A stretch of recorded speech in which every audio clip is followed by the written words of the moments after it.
किसान भाइयों नमस्कार। मैं ओपी कुशवाहा और आप देख रहे हैं कृषि चौपाल। तो किसान भाइयों इस समय गेहूं की बुआई का समय चल रहा है। तो इस समय महत्वपूर्ण बिंदु है कि आप बीज का चयन अवश्य कर लें। ये बीज किसी विश्वसनीय संस्था से लिए जाएं, जैसे कृषि विश्वविद्यालय, कृषि विभाग से आप इनको लेके और इन बीजों को पीपीएसटी से अवश्य शोधित कर लें। इस तरह यदि शोधित करके बीज की बुआई करते हैं तो गेहूं के फसल में जड़ों का विकास अच्छा होता है और जो बीज जनित बीमारियां हैं उनका भी अच्छे से नियंत्रण हो जाता है। तो बीज का चयन और बीज उपचार करना बहुत आवश्यक है। तो किसान भाइयों इनका अवश्य ध्यान रखें। लंबे समय से किसानों को अच्छी पैदावार देती आ रही है। किसान भाइयों वीडियो को अंत तक अवश्य देखें। पहली वैरायटी जो मेरी सबसे पसंदीदा वैरायटी है वो है HD 2967। इस किस्म में आपको अच्छी पैदावार व बहुत सारा भूसा जो पशुओं के लिए हर किसान की जरूरत है, घर में खाने के लिए इस किस्म का काफ़ी प्रयोग किया जाता है। इसलिए मैं पहली वैरायटी 2967 आपको रिकमेंड करता हूँ। जब जो अगेती हम जो बुआई करेंगे वो जो बुआई है वो हमें 2967 की करनी चाहिए।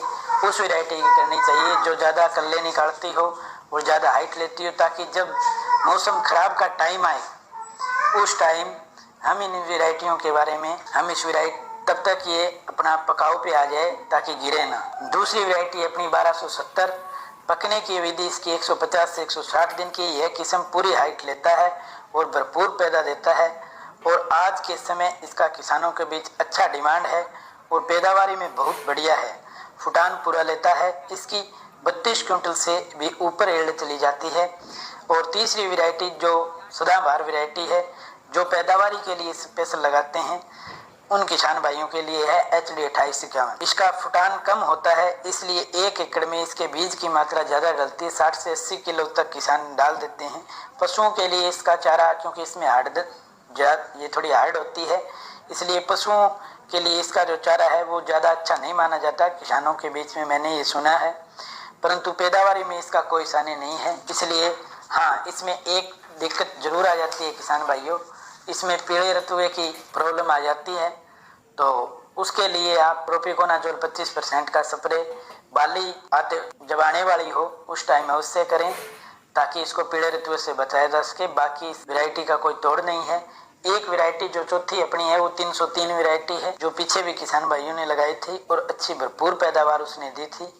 इसका भी फुटान आपका HD 2967 हो गया, ये 1270 हो गया, इसके जैसा इसका फुटान रहता है, हाइट भी पूरा रहता है और खाने में भी इस वैरायटी को अच्छा माना जाता है। इसलिए मेरी चौथी वैरायटी जो मैं रिकमेंड करता हूँ वो है ये अपनी 303। और पांचवी वैरायटी जो मैं रिकमेंड करता हूँ वो किसान भाइयों आपके लिए रहेगी 222 वैरायटी।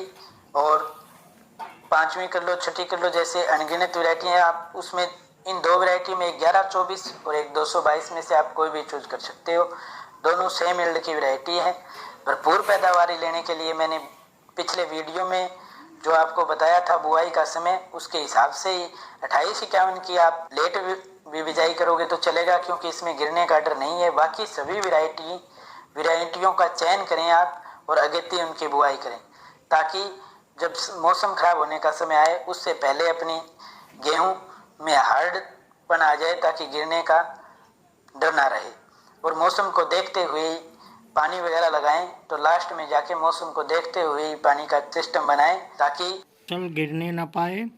क्योंकि यदि आपने हवाओं का रुख ना देख के और पानी लगा दिया तो फसल जो है हवा के झोंकों से गिर जाती है।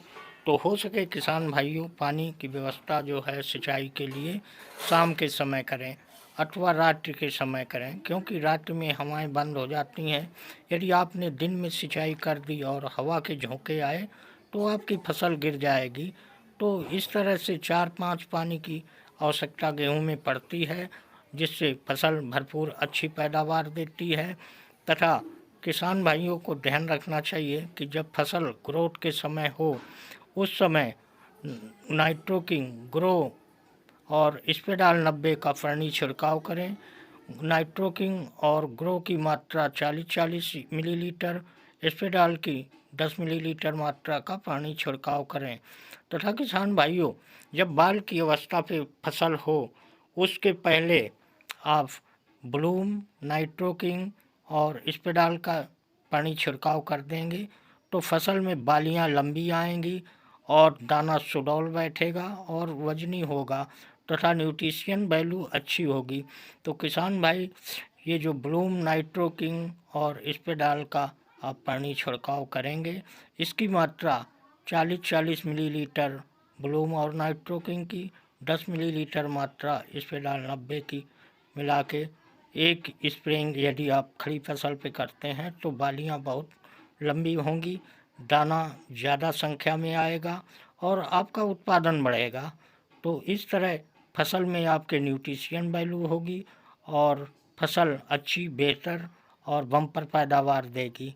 तो किसान भाई, ये जो वैरायटी देख रहे हैं, इन वैरायटियों में जो है पोषक तत्वों का प्रबंधन अवश्य अपनाएं।